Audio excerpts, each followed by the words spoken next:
Itt ülök Swami Rama meditációs barlangjában, Tarkeshwar közelében.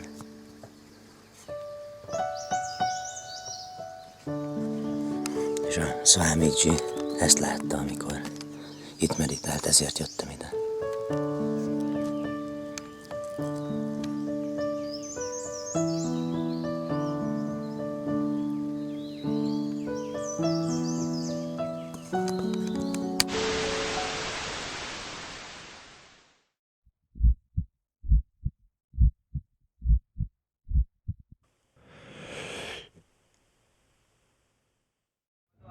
Swami Rama egyik leghíresebb mondása szerint 2 világ polgárai vagyunk.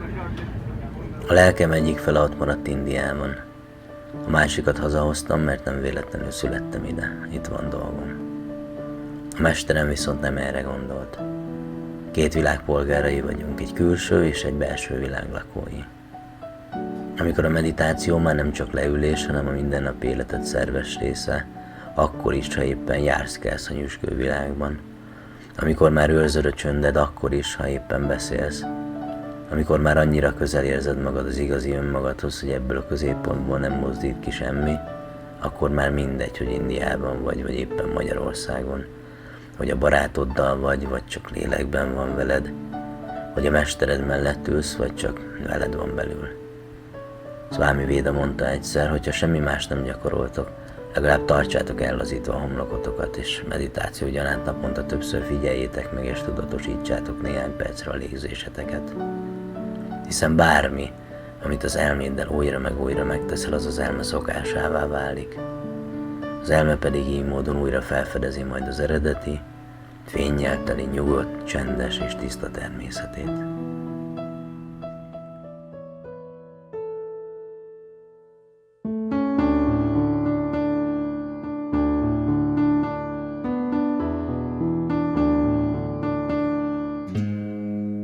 Delhi a világ egyik legrégebben lakott városa. Mumbai után India második, illetve a világ 4. legnépesebb metropolisza, mára közel 18 millió lakosával. A közel 1500 négyzetkilométeres metropolis 9 közigazgatási kerületének egyike Új Delhi, az ország fővárosa, az angol uralom alól történt 1947-es felszabadulás óta. Ma számos központi kormányzati intézménynek és a parlamentnek is helyet adva, India egyik legfontosabb politikai, kereskedelmi és kulturális központja. A felszabadulás óta eltelt évtizedek rohamos fejlődése a hatalmas ország minden részéről vonzani kezdte az embereket. Ennek köszönhetően Delhi igazi multikulturális várossá fejlődött. Hasonlóan más metropoliszokhoz, itt is komoly gondot okoz a smog, a zsúfoltság és a minden sarkon felbukkanó szegénység. Ahogy Vikram mondja, Delhi is a big market.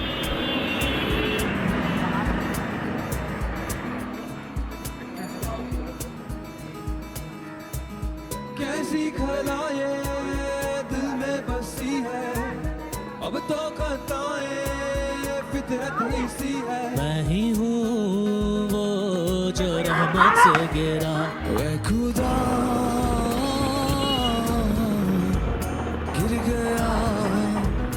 गिर गया मैं जो तुझसे दूर हुआ लुट गया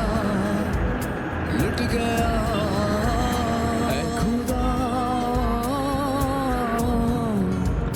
गिर गया मैं जो तुझसे दूर हुआ लुट गया कैसी खला ये दिल में बसी है अब तो खताएं फितरत इसी है मैं ही हूँ वो जो रहमत से गिरा वे खुदा गिर गया मैं जो तुझसे दूर हुआ लुट गया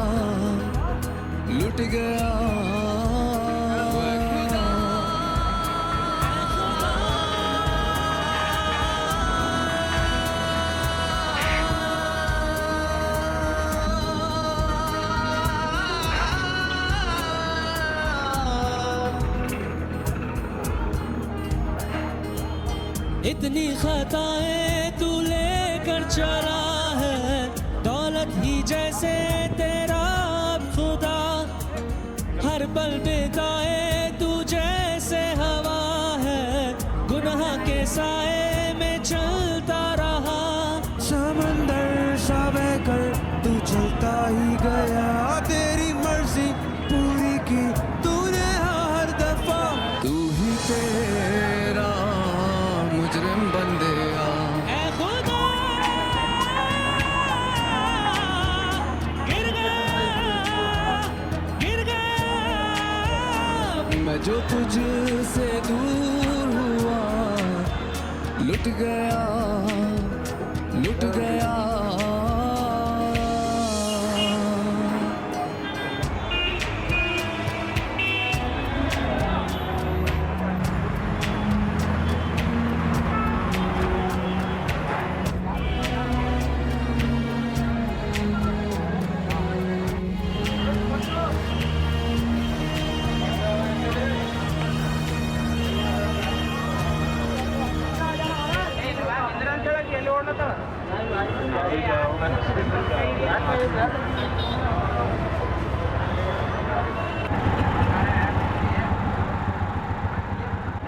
Ő itt Vikram barátom, kísérőm az úton, de nem csak ebben a filmben egyébként is.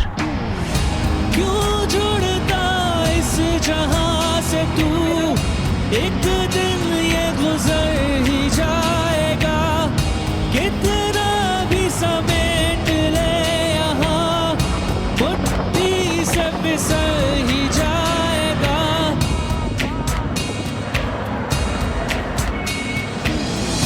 हर शख्स है धूल से बना, और फिर उसमें ही जा मिला, ये हकीकत है तू जान ले, क्यों सच से मुंह है फेरता।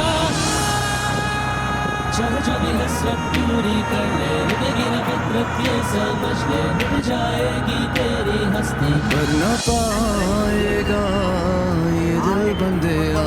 ऐ खुदा गिर गया मैं जो तुझसे दूर हुआ, लुट गया लुट गया।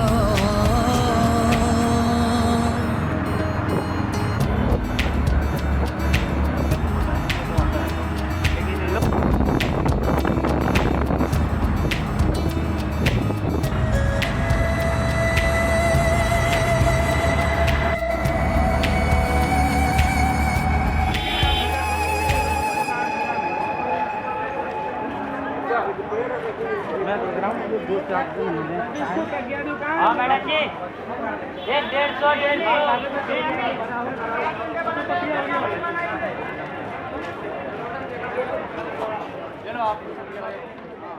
Mielőtt elindultam, volt egy álmom. Nem nagy, de nem éppen tehetős vidéki srácként elérhetetlennek tűnő. Szerettem volna Delhiben forgatni. Nem a híres épületekről vagy a kultúráról, egyszerűen csak lencse végre kapni az embereket, a mindennapokat. És különösen azt a pillanatot, amikor az emberek kilépnek az utcára, és elindulnak, hogy az éjszakában nyúló, gyakran őrültnek tűnő rohanás és kürtáradat aznap sem maradjon el. Ahogy megérkezik a hajnal, és felébred ez az ősi, de már a nagyon modern és szorgalmas méhekkel tele kaptár, a maga sajátosan békés zsivajával.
Delhiből vonattal indultunk tovább Haridwar felé, magunk mögött hagyva az iszonyatos hőséget és egy sztereotípiát a sok közül Indiával kapcsolatban. A vonaton nagyon korrekt áru másodosztályú jegyünkhöz légkondi, 1 óra út elteltével tea, reggeli, ingyen újság és rengeteg kedvesség járt. Ennyit az indiai vasútról. A további menü még 4 óra vonatút, Haridwarból Dehradun felé busz, majd végül Jolliba riksa volt. This is the place called Pathola, near to Jolligrant, Swami Rama's hospital. Este a tűz mellett megmelegedett a lelkünk, de aztán hajnalban motorral indultam tovább, Vikram öreg motorjával, hogy elérjem a magyar csoportbuszát Tarkeshwar felé. Szóval motorral, én, Indiában, hogy aztán tovább menjek a Himalájába. Még ha nem is én vezettem, megbeszéltük, hogy majd legközelebb, mégis hihetetlen érzés volt. És hogy fokozzam, közben még filmeztem is. Néha alig tudtam eldönteni, hogy ez a valóság, vagy egy film csupán, aminek én is az egyik szereplője vagyok. Pedig egyszerű. Úgy éltem, mint a filmekben.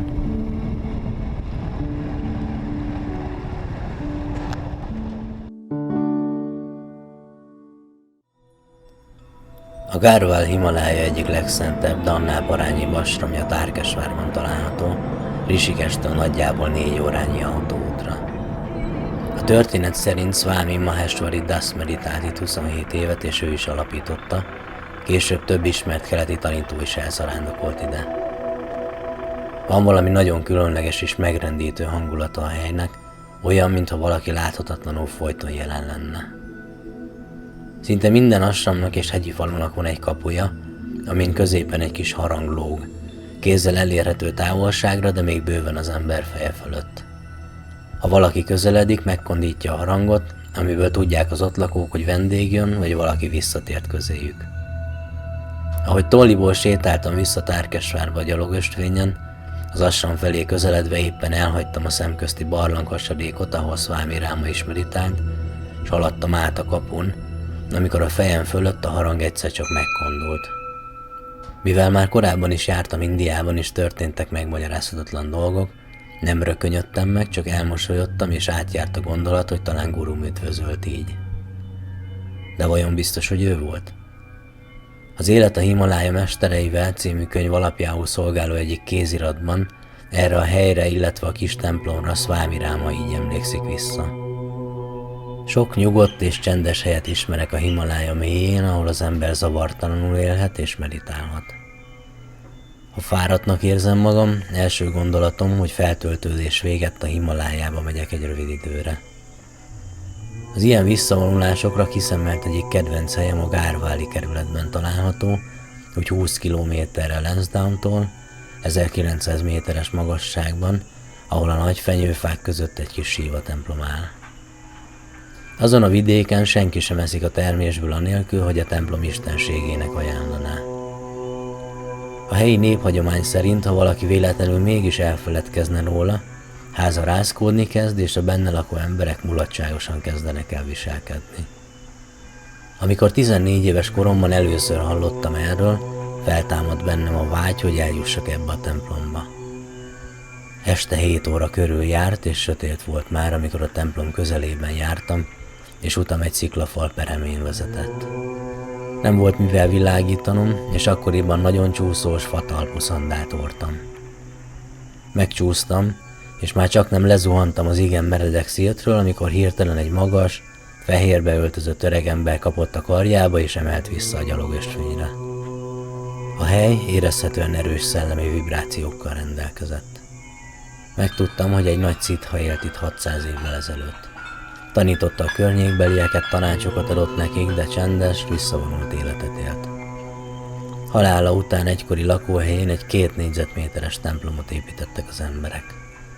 A templomban egy sivalinga, azaz egy szimbólumként használt ovális alakú kő állt. A környékbeli falvak lakói 3 havonta egyszer, minden új évszak előtt még ma is ellátogatnak a templomba, hogy ne hagyják feledésbe merülni a nagy ember emlékét. Egyesek szerint ő mentett meg attól, hogy lezuhanjak a sziklafalról.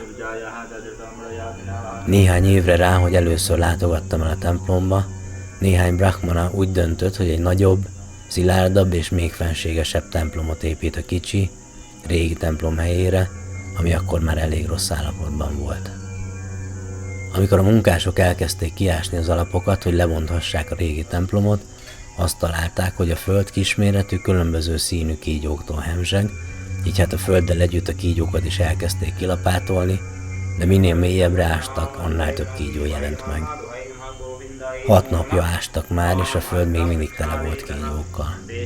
Körbeásták a sivalingát is, hogy kimozdítsák a helyéből, de rá kellett jönniük, hogy mélyen a földbe ásták. 2,5 méterre leástak már, de nem tudták megmozdítani. A munkálatok 8. éjszakáján a mérnöknek, a megmentőn, a fehér szakállú, hosszú köntöst viselő öreg jógi jelent meg álmában. Közölte vele, hogy a sívalinga szakrális tárgy, és nem szabad elmozdítani onnan, valamint, hogy a templomot nem szabad kibővíteni. Így hát a régi templomot visszaépítették eredeti állapotába, úgy, ahogyan már 6 évszázada állt. 1973 tavaszán látogattam el ismét a templomhoz. Nyugalmas és gyönyörű hely. A völgyet övező magas hegyek csúcsáról az ember a Himalayan hosszú vonulatait láthatja. A csúcsok, mintha erősen egymásba kapaszkodnának, és mintha elhatározták volna, hogy szilárdan állnak az idők végezetéig.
That is fine.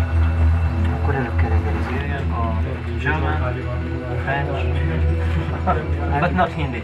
The art was you Now both it is carpet. Puja.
Mielőtt tovább utaznánk, térjünk vissza egy kicsit Tollihoz.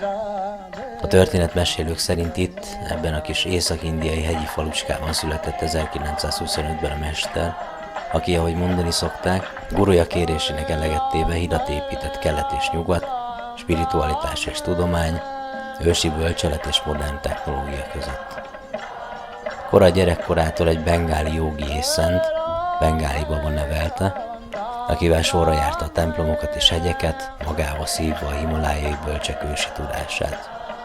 Későbbi életének, utazásainak és 1996-ig tartó önzetlen munkásságának nagyon nagy szerepe volt abban, hogy mi, nyugati emberek is megismerhettük ezeket a több ezer évre visszanyúló és változatlan formában megőrzött tanításokat. Ő Swami Rama.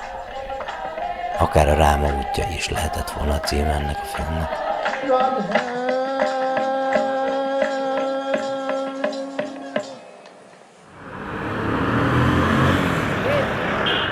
Irány újra Jolly, majd Rishikesi főhadiszállás.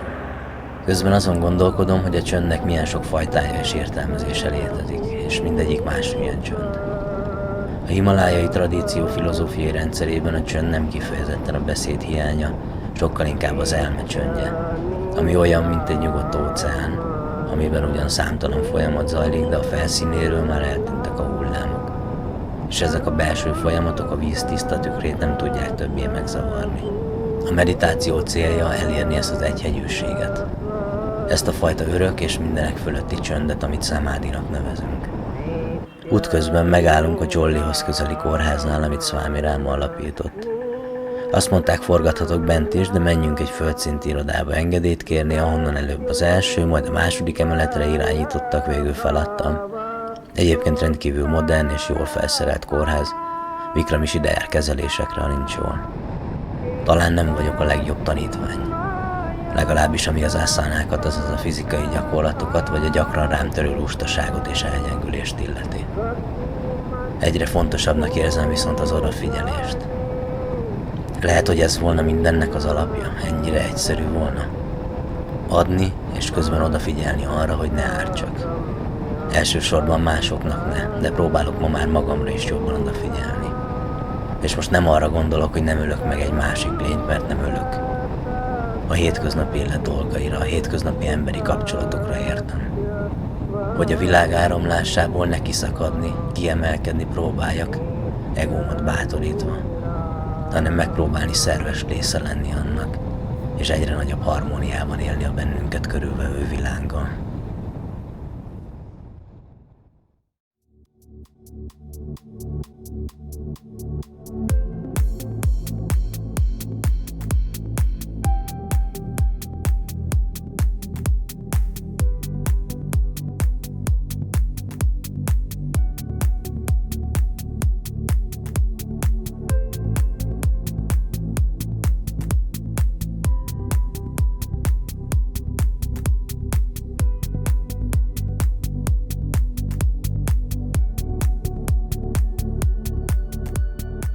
Rishikesh a jóga fővárosa.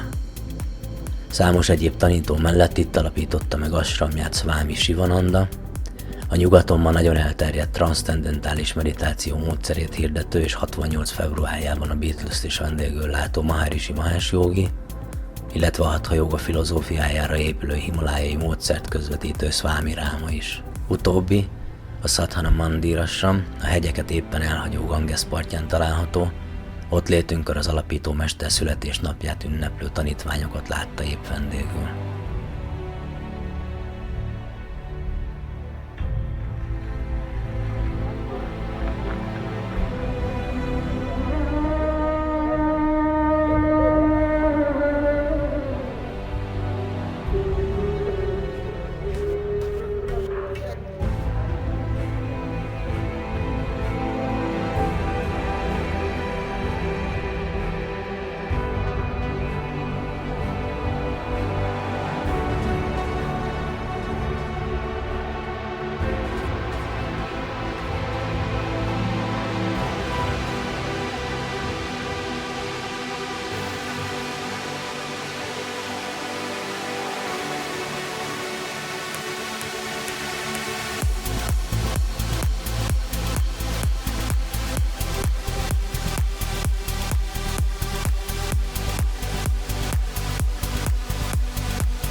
A 100 000 lakosú város Delhitől 225, Haridwartól valamivel több mint 20 kilométerre északra fekszik, Uttarakhand államban, azaz az Istenek földjén, a Szent folyó partján, a Himalája előhegyeinek lábainál. Épületei és gyaloghídjai a Ramdzsula és a Laxmandzsula bámulatba ejtőek. Valami hihetetlen és csodálatos természetességgel élnek itt együtt a lehető legkülönbözőbb származású, vallású és gondolkodású emberek. Teljes összhangban a természettel és a városi lét által nyújtott lehetőségekkel, felhasználva a modern dolgokat szorgos munkájuk során, de soha nem feledve el az ősök által továbbadott hagyományokat.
Bár a magas hegyek nyugalma és energiája nagyon sokat segít az úton, nem kell feltétlenül Swaminak lenned, vagy szádhuként egy himalájai barlangba vonulnod ahhoz, hogy önmagad belső fényéhez közelebb kerülj. Sőt, korábbi életeid szamszkárái, lenyomatai alapján erre az életedre kapott, vagy inkább választott feladatokat a karma körforgás alapján teljesítened kell. Hiszen az ok végül mindig okozattal jár. Nem futhatsz el az önmagad által előidézett következmények elől. Én ebben hiszek. Bizonyos szempontból könnyebb, más szempontból viszont nehezebb, ha vállalod azokat a körülményeket, amelyekbe beleszülettél. Ha a rohanásban próbálod meg elérni a kimozdíthatatlanságot. Teher alatt nő a pálma, ahogy a mondás tartja. Ezek a terhek pedig segítenek fejlődni. Ezt összegezve mondja az gurum, hogy ott kell megvilágosodnod, ahol élsz.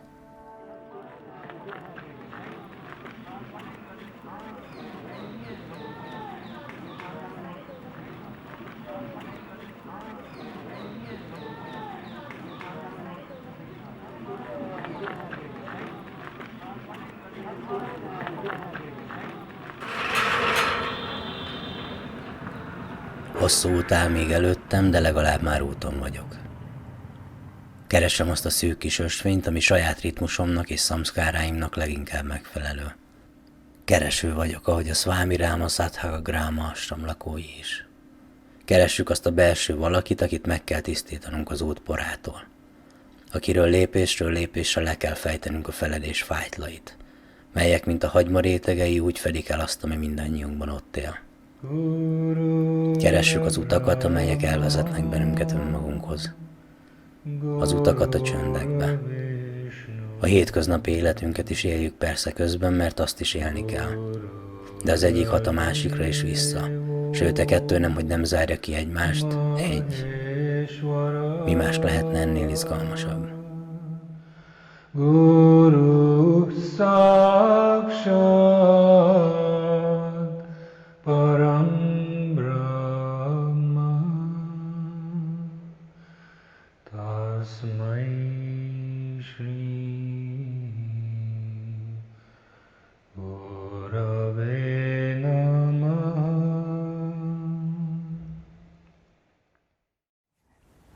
Namaste. This is Swami Rama Sadhaka Grama. As you know, Swami Rama is our master, spiritual guru, and according to his name, this ashram was named Swami Rama Sadhaka Grama. Sadhaka means spiritual seeker, spiritual practitioner, and Grama means village. So this is the village of spiritual seeker, spiritual practitioner. This Swami Rama Sadhaka Gram is established by Swami Veda Bharati. He is a direct disciple of Swami Rama. This ashram was established in 2002, and this ashram is established in 10 acres land, and we have many programs we organized, and we have a special big meditation hall. This meditation hall is the heart of our ashram. So every day we practice meditation 2 times, in morning 8:30 to 9:30 and evening 5:45 to 6:45. And other class also we organize there. So it is the center of our ashram, meditation hall. Yes. And we have a bookstore also here, and it contains many books written by Swami Rama and by Swami Veda Bharatis, and many audios, CDs are also available there, and there are more than 5,000 hours of audio lecture by Swami Bharati, Swami Veda Bharati is available there.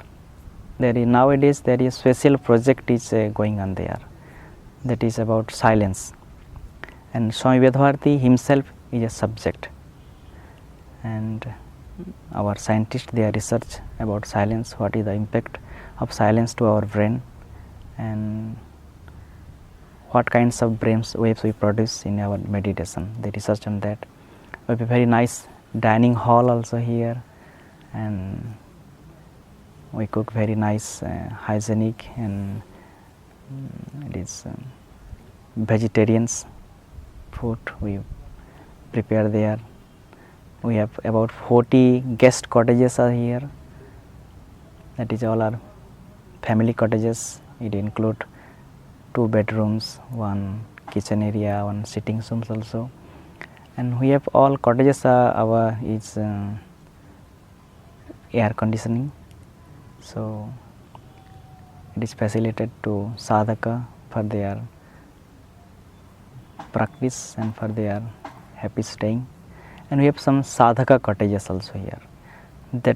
We provide that sadhaka cottage for silence practitioner.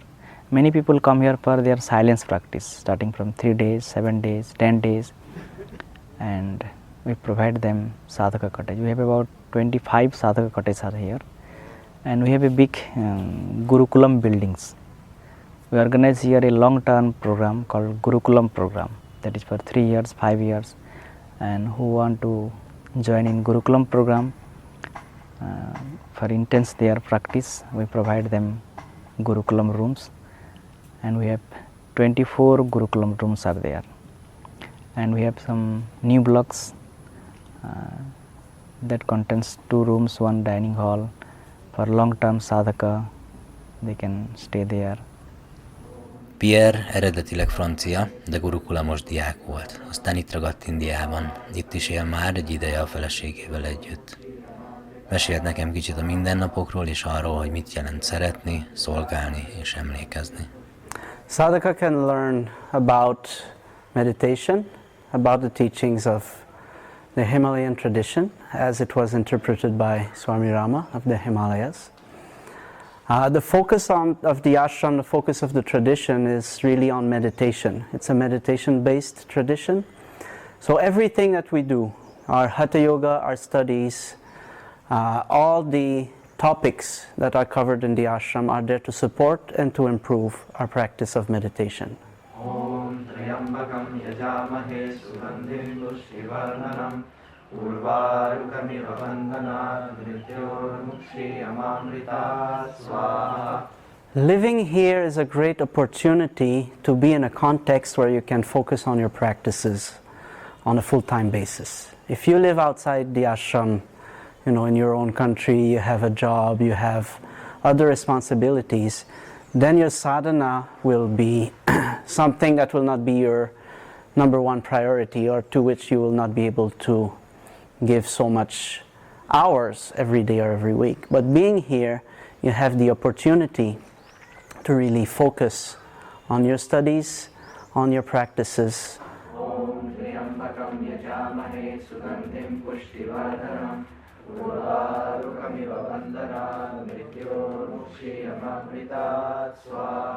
Well, sadhana from the outside mostly is seen as just sitting in meditation and closing your eyes all the time, which is part of it, but actually that's the easy part. The easy part is just sit there and close your eyes. The most difficult part of sadhana is to be in the world, you know, interact in the world and still remain centered, keep that center that you get from your meditation, not lose it once you get up from your seat. We often think of sadhana as tapasya, austerities. You know, it has to be difficult, it has to be serious. Well, actually, it's very interesting that the Yoga Sutras of Patanjali describes tapasya as chitta prasadanam. Pleasantness of mind is tapasya. So being able to have a happy mind, you know, do all your duties in the world, do everything you have to do, stay happy, stay centered. That is a real sadhana. That is the real life of a sadhaka.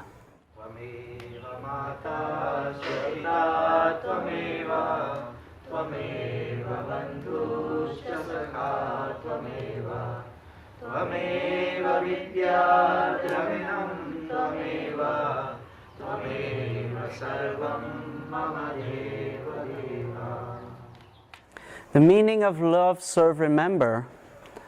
Meaning of love is ahimsa, non-violence.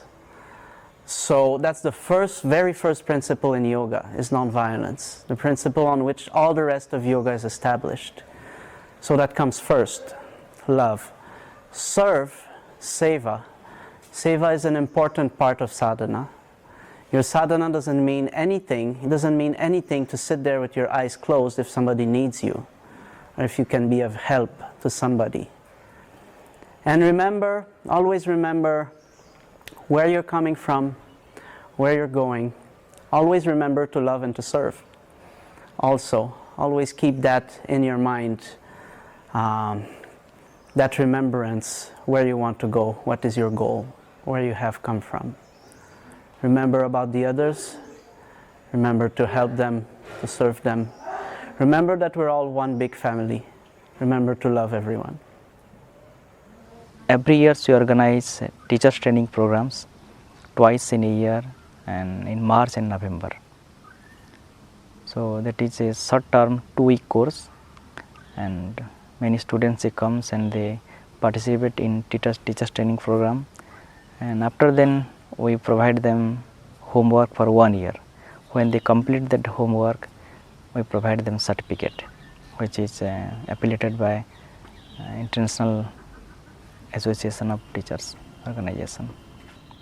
Az őszi Diwaliról, a tavasz köszöntő Holi mellett India második legnagyobb ünnepéről izgatottan mesélt Adhikári, amikor megkérdeztem, hogy pontosan mit is jelent ez, és hogy mit jelentett idén a Sadhana Mandirtól alig néhány száz méterre fekvő Sathaka Grama lakói számára. Diwali, it is a festival of lights. So in all over the India we celebrate it. In every home, every village, every cities we celebrate it. And Diwali is here also we celebrate it with very nicely, very happily, and it is a festival of lights. So in this time we celebrate here with 4,000 of lights. There are many spiritual significance behind this festival of lights. So this light is just symbol.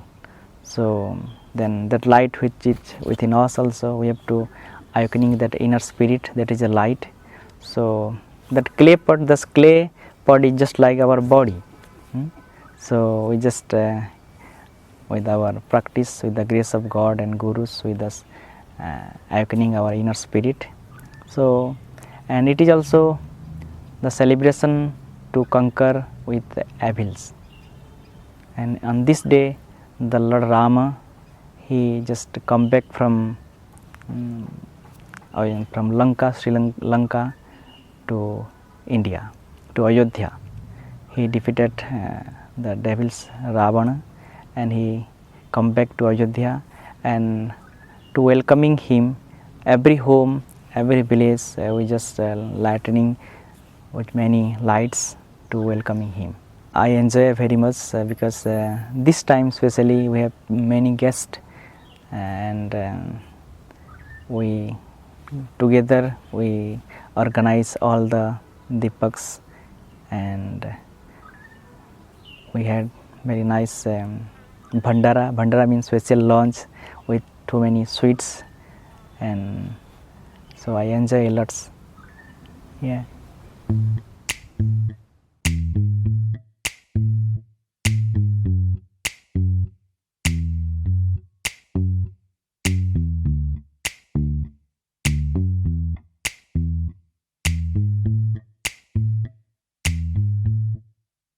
When the night has come, when the night has come and the land is dark.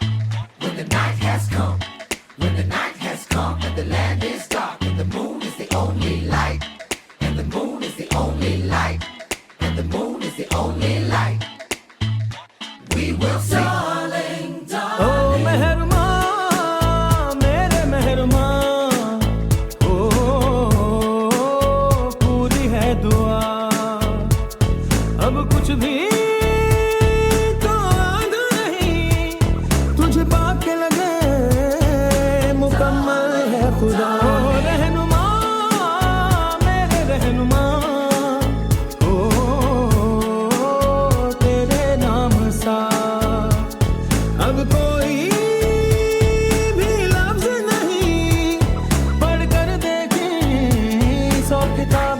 100 दफा दिलदारा दिलदारा ये रखती करता जग सारा दिलदारा दिलदारा तेरे नजरों पे नमते सब वादा दिलदारा दिलदारा जीता जब तुझसे हारा दिलदारा दिलदारा darling darling stay by me come on and stand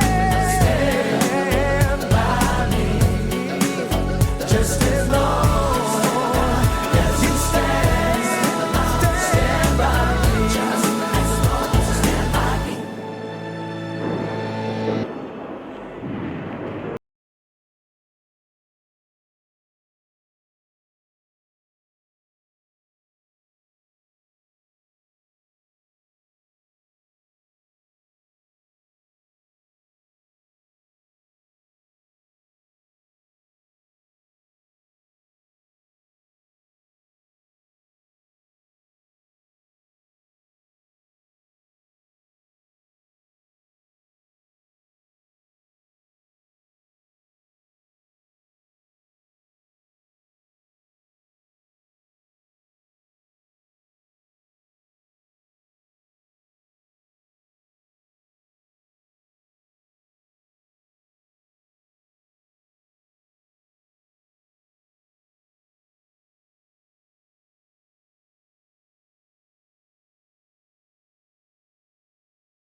A filozófia nem vallás, ami nem azt jelenti, hogy ennek az útnak a végén nincs egy istenkép.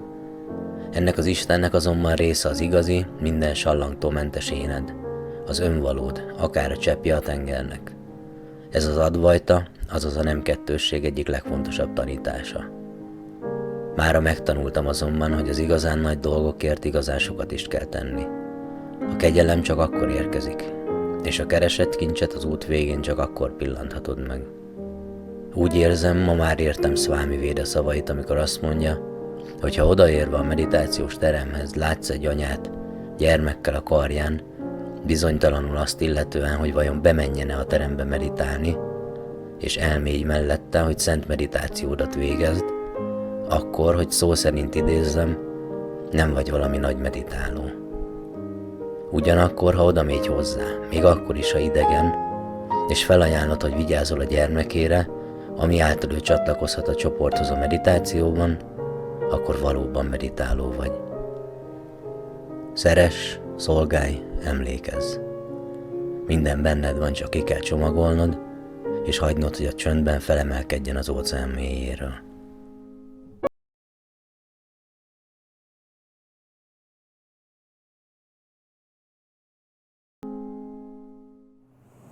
Guru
Shanti, Shanti.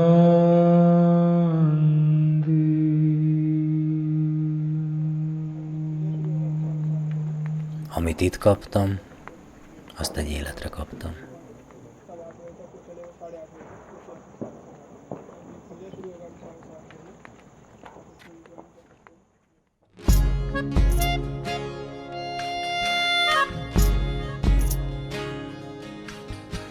Swami Rama útjait bejárva, megérkeztem tehát oda, ahol a különleges mester jelenléte a legerősebben érezhető. Ahol tanításai, ez a több ezer éves tudás még mindig változatlan formában érhető el. Ahogy itt tartják, mindegy, hogy milyen kutatásról. Hogy keresztény vagy buddhista, hindu vagy muszlim, csak a sok keresgélés után végre az egyiket tényleg ásd elég mélyre. Mesterem útjai után most rálépek a sajátomra. Vár Vikram és himalájai szülőfaluja Pathola, hogy végre megint együtt rójuk a hegyeket és megmutassa, hol kezdődött az élete, aminek barátjaként most már én is a része vagyok. Delhiben megmutatta India egyik, most pedig a másik fontos arcát. Az a fajta tiszta és teljes csönd, ami itt fogadott, úgy érzem, az én igazi csöndem. Olyan, mintha mesterem útjaiból erőt merítve egy különös, új otthont találtam volna. Vagy inkább, mintha egyszer régen már éltem volna itt. Ezzel a zárófejezettel pedig Vikram méltó keretet adott a filmemnek.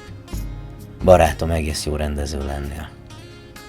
Összesen tudnám számolni, hogy az elmúlt 2 évben hány olyan este volt, amikor hazaérve az üresen kongó lakásba, ez a majdani pillanat tartotta csak bennem a lelket.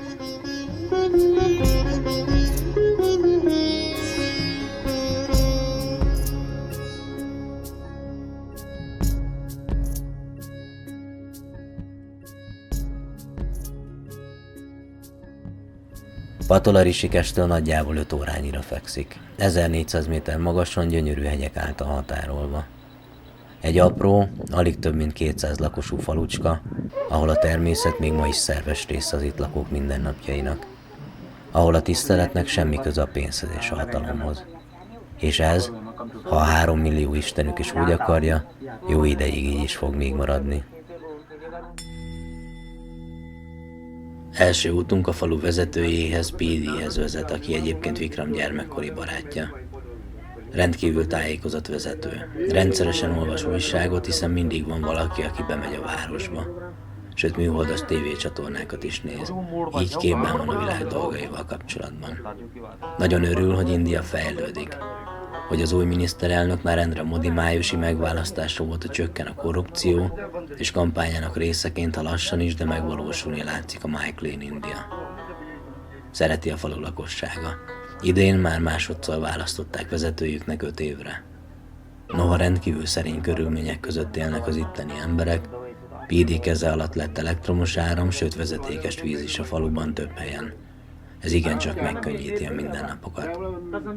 A faluban saját iskola is működik, ahol az állam külön szakácsot is alkalmaz azért, hogy a döntően helyi alapanyagokból a gyerekek minden nap friss ételt kaphassanak. Hiszen a gyermekben van a jövő. Here is the basic school of Pathola, where I studied in my childhood from my playgroup up to class 3. And after class 3, I went on the neighboring village behind this mountain there. Vikram antropológiát, turizmust és hotelmenedzsmentet tanult. Számos sorstársához hasonlóan neki is döntenie kellett, hogy marad a nyugalomban, vagy megpróbálja a városban biztosítani a megélhetést feleségének és gyermekeinek. Amikor tud, persze hazalátogat. 2 éve a Himalájában találkoztunk először. Karmikus találkozás volt, megmagyarázhatatlan közös múlttal, ami a nyugati gondolkodásmód nyelvén nem is igen lenne körülírható. Szempillantásnyi idő alatt köttetett barátságunkat nem kezdte ki az eltelt idő és az óriási távolság.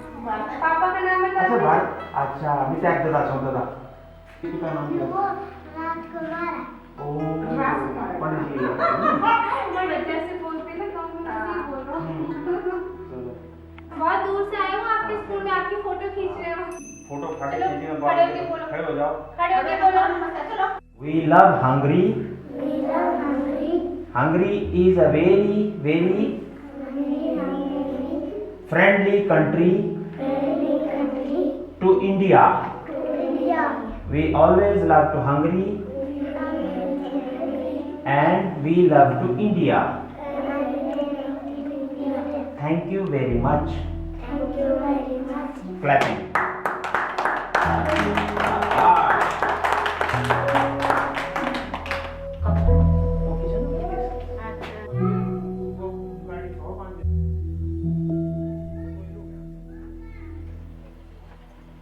A régi ház az utóbbi években a szülők halála óta üresen áll.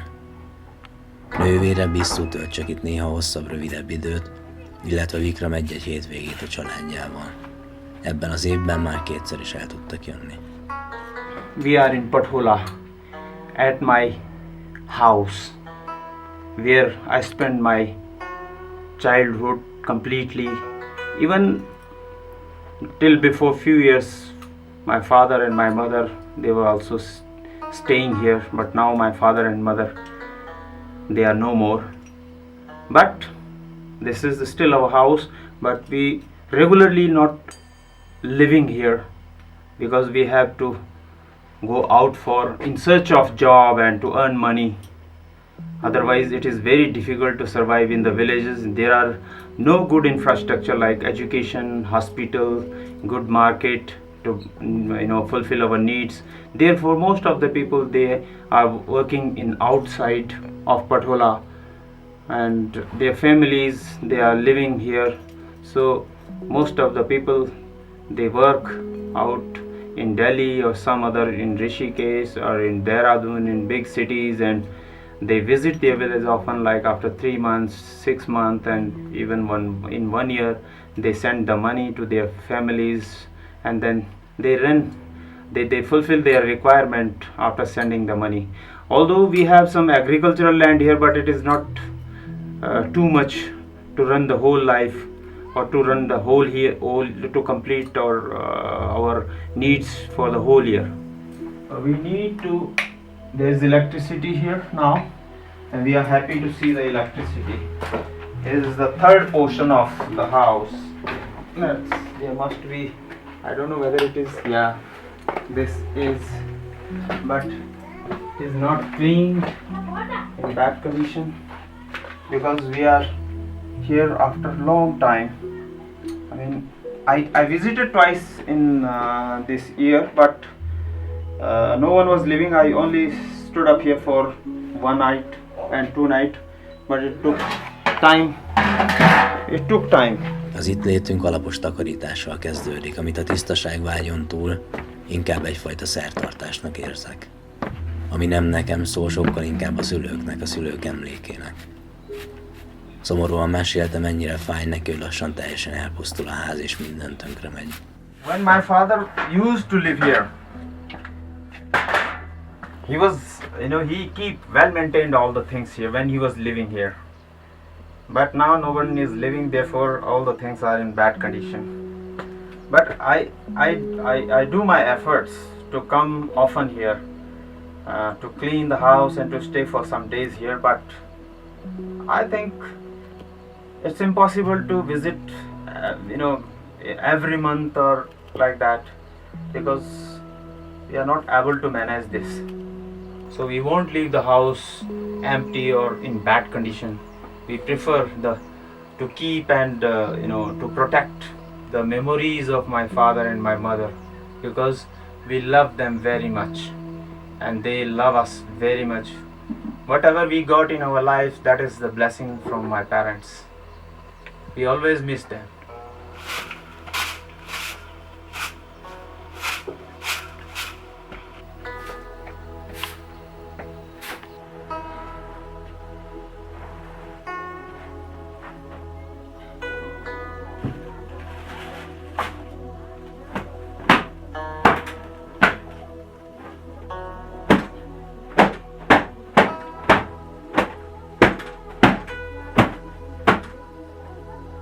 Az egyik közeli házból megérkezik Vishnu, Vikram bátyja, aki 30 évvel ezelőttig az indiai hadseregben szolgált, de gondjai akadtak az itallal.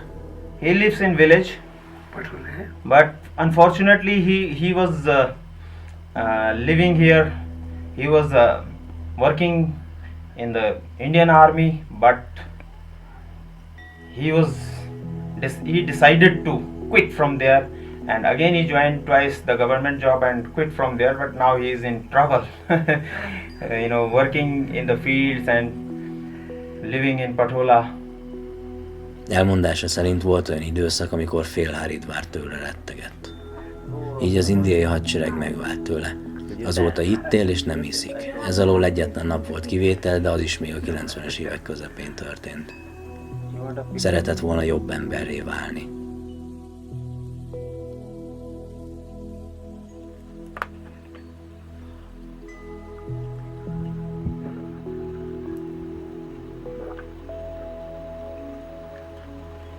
After the pills, I will take the syrup, which is good for the diluting the kidney to take out.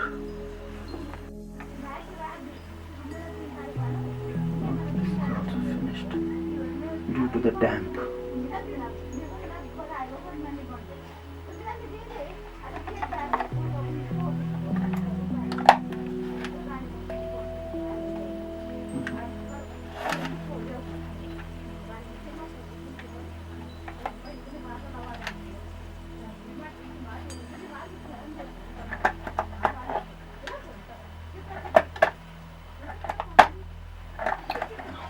This is also finished.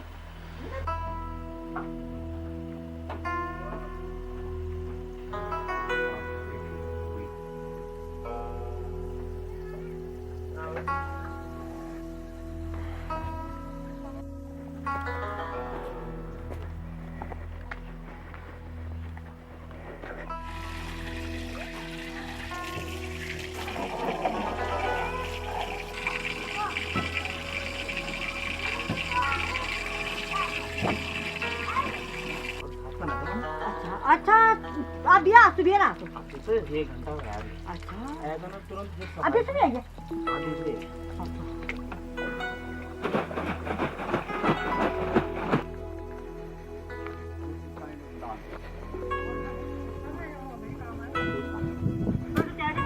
ना ना अभी तो घर की सफाई कर अभी घर की सफाई करने के बाद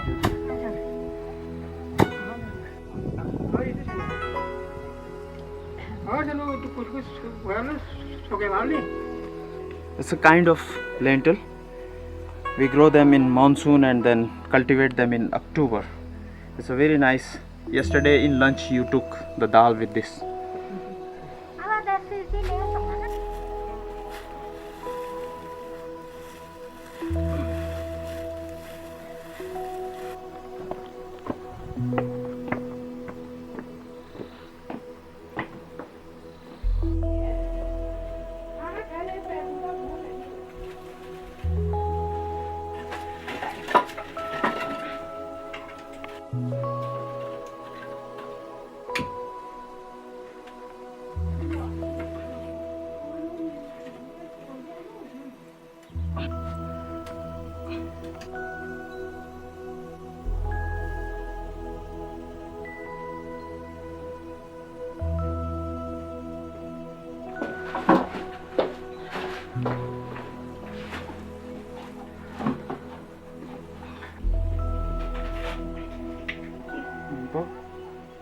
Visnu felesége, mint a hindu mitológiában Lakshmi, meglátta, hogy nézegetek egy furcsa növényt a kertben. Gyomnövénynek tűnt, de kiderült, hogy nem az, és olyan finom ételt főzött belőle, amilyet sehol nem ettem eddig Indiában. This is the traditional Indian style of eating. If we eat with our clean hand, it's good and even better than the eating with the spoon and fork and knife. Because with the spoon, fork and knife, you can't have the real taste of the food or the meal which you have prepared. But we say human means that the follower of humanity, who is having a kind heart, emotions, feelings for others, and very calm, peace, friendly nature. I believe in humanity, that is, I love that. Sétálunk egyet, közben Vikram nyelve végre megered, aminek persze nagyon örülök. My elder brother who lives here in Pathola, he do some farming but not too much.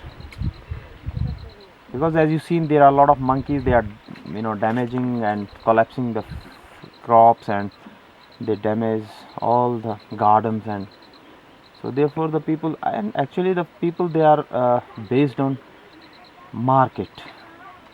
But in the olden time, most of our food was grown in our fields. Like all on the other side, there are terraced field. Only the bushes are there now, because most of the people, they have left farming. So only the land becomes only because of less farming. Most of the fertile land become barren. So there is very less grain now, less vegetables.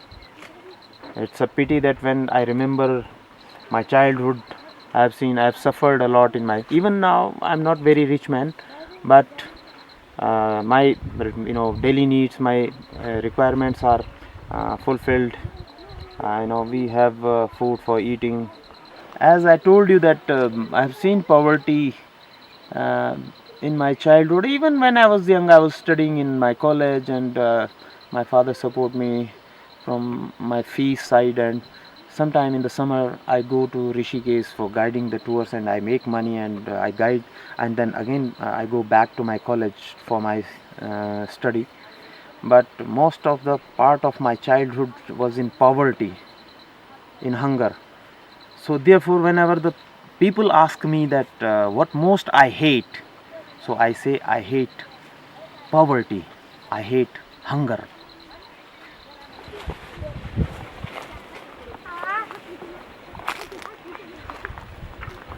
All on the other side there are fields, you see, those are now barren. There is nothing, no one is growing there.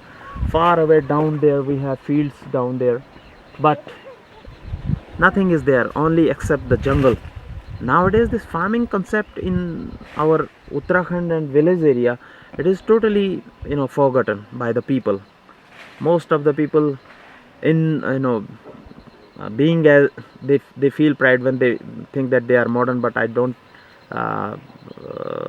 believe in this, that this is the reality. That is not the reality. I feel that the reality which I felt or which I spent in my childhood, that was the reality. This is not the reality, the modern life which we are living here in India, or like living in cities and towns. I think that the past was beautiful, although it was in lack of money, in lack of food, in lack of things, but the happiness all behind was there, the love was behind there.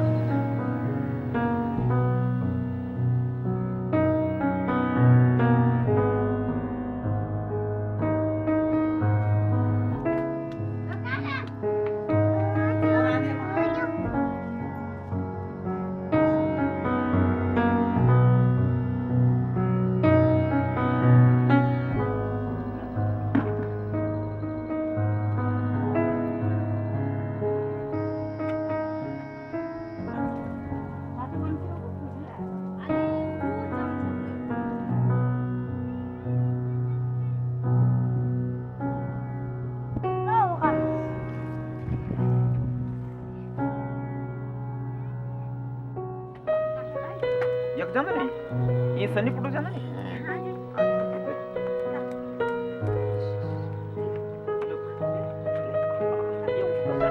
हाँ, बाड़ा नहीं 33 साल हो जाबे, 33 साल हो जाबे लड़का।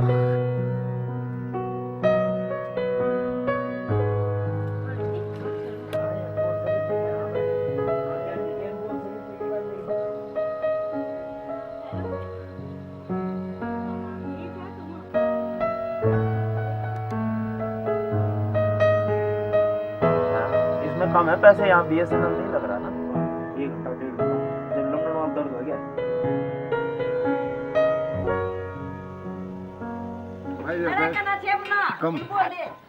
Bár arról volt szó, hogy Pidi elindul megnézni a kecskéjét, néhány perccel később többet magával megjelenik az ajtóban, és egy üveg viszkit nyom Vikram kezébe. Ezzel jelezve, hogy mennyire örül az érkezésünknek. Az este további része férfiak közötti igazi, komoly beszélgetéssel folytatódik. Behúzott sötétítővel, hogy az asszonyok és a gyermekek ne láthassák, hogy a férfiak isznak. Legtöbbször csak sejtettem, hogy miről zajlik a társalgás. Amikor bevontak, nagyon meglepődtek, hogy mennyire ugyanúgy látja ez a nagy európai yeti is a világot. Néha összefoglalták persze nekem is 2 mondatban a lényeget, aminek örültem, de enélkül is tökéletesen szórakoztam. Megtaláltam a csöndem.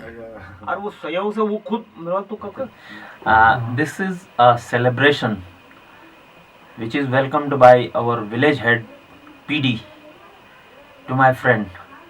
So he invite us, he offer us a glass of whiskey. So we thank him for offering whiskey to us. Thank you, PD. Thank you. We always love our cordial friends like Savi. So he is very nice, kind, one of our great friend. And along with my brother, he is a village head.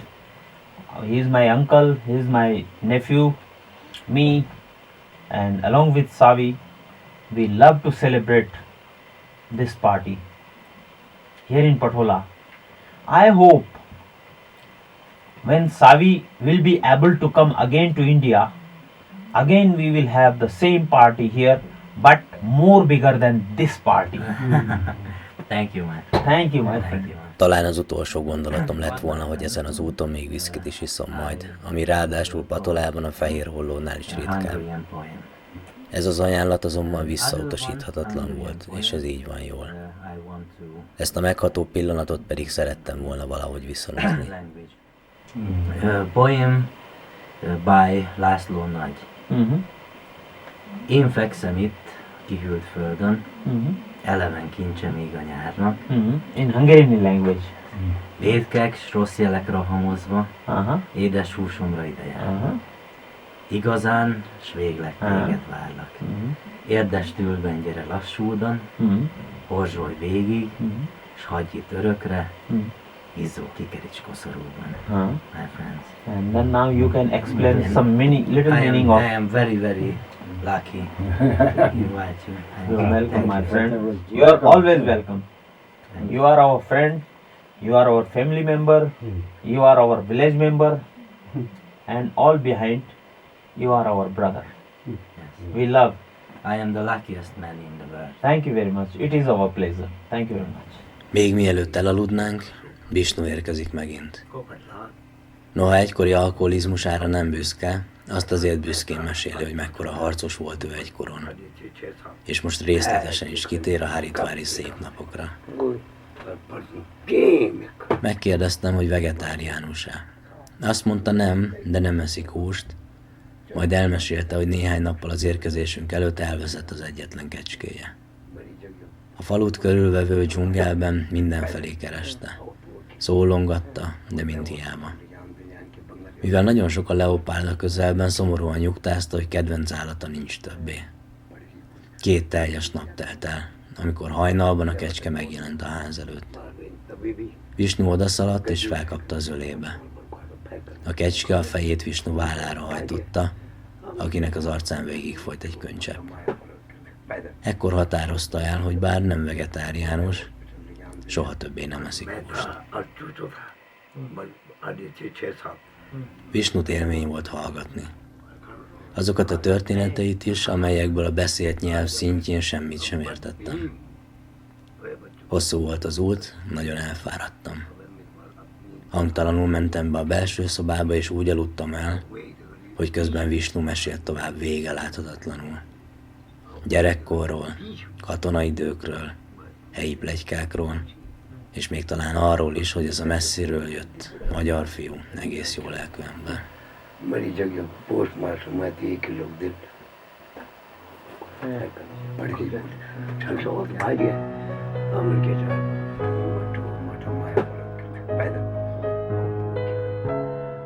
Nos, hát így történt. Egy csütörtöki napon láttam utoljára Vikramot. Együtt ebédeltünk a Laxman-Dzsulánál, majd lesétáltunk a Ganges partra, ahol készített magának egy utolsó közös fotót. Majd még egyet.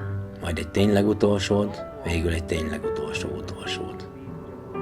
Aztán elkísértem öreg motorjához, és elbúcsúztunk. Persze nem örökre, de ahogy 2 évesen lehettem, úgy most sem lehetek biztosabban, hogy látjuk még valaha egymást megint. Az egész itt lét alatt olyan természetes és magától értetődő volt minden. Mondtam is neki az egyik este, hogy azt hittem, hogy teljesen drámai lesz viszont látni egymást. De most sokkal inkább azt érzem, hogy ez a világ legtermészetesebb dolga. És így telt az utolsó nap is. Egészen addig, amíg meg nem fordultam, hogy elinduljak át a hídon. Mert akkor, bevallom férfiasan, csorogni kezdtek a könnyeim. Letöröltem őket persze gyorsan, de Vikram megláthatta, mert visszanézve ugyanezt láttam a szemein. A 2 nagy mamlasz. Kopott fekete, öreg bukós isakjának nyílásákig kandikáló tekintetét sohasem fogom elfelejteni. Silence itself is a language. When you talk with the nature, silence, if you go on silence, it means that it is a kind of meditation. Not a sound which is disturbing to us, but it gives us silence. It gives the sound of silence, which you feel very peace and calm inside to yourself, and which is a good, way of healing to yourself. Utak csöndekbe. 3500 mérföld. Asóka csakrája, sáfrányszín, fehér és zöld. Magam lettem magamnak a híd, s amíg tart a szeretetem, átmegyek rajta bármikor. Yes, my bro. No problem.